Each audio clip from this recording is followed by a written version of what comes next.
What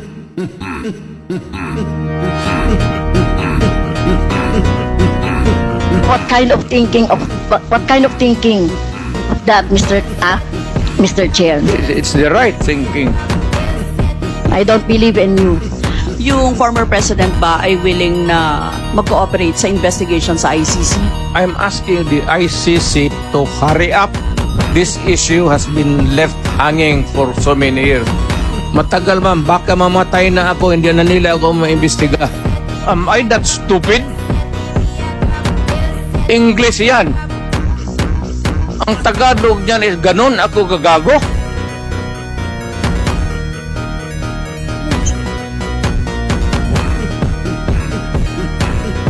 Abogado ako, fiscal ako, ganun ako gagago. Ang reported lamang po na namatay is reported na namatay